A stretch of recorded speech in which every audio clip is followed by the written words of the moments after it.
Jobs, jobs, jobs. That's all you hear about these days. But New Mexico is losing jobs. One industry that generates lots of jobs seems like a perfect fit for this state: aviation and aerospace. And while we are getting some of those companies, it's been a trickle, not a flood. What's the problem?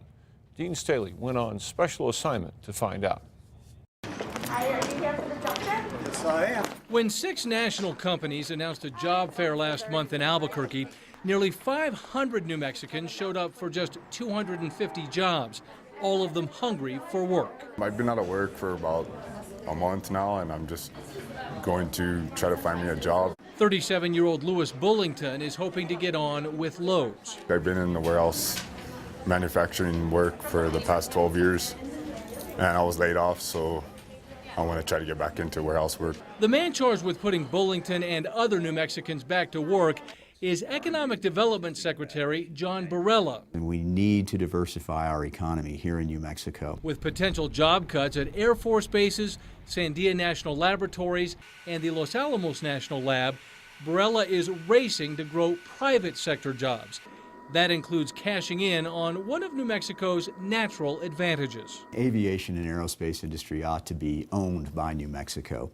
We have great flying weather, great terrain for training. We have unlimited airspace at the spaceport, Spaceport America. We have great assets. In fact, in the last year, avionics maker Bendix King moved its headquarters to New Mexico, and Air USA, which trains military pilots, moved here from Illinois. Combined, those companies will bring as many as 400 jobs to New Mexico. And Eclipse Aviation, once bankrupt, is back to building business jets here as Eclipse Aerospace. But Barela says the single biggest factor holding back growth in aviation and other industries is a corporate tax rate that is scaring away business. Right now, Dean, the hardest part of our job is making New Mexico more competitive.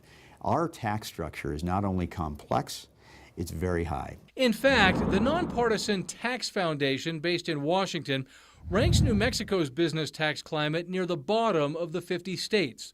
All of the surrounding states are ranked as more friendly to business.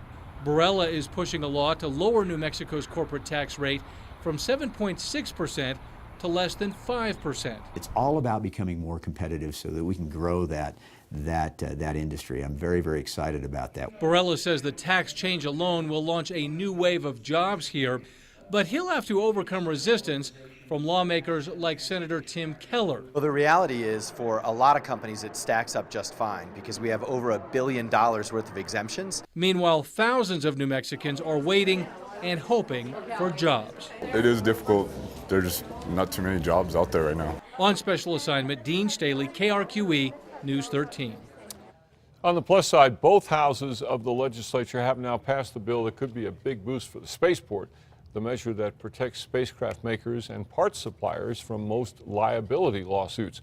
And the governor has said she will sign that bill.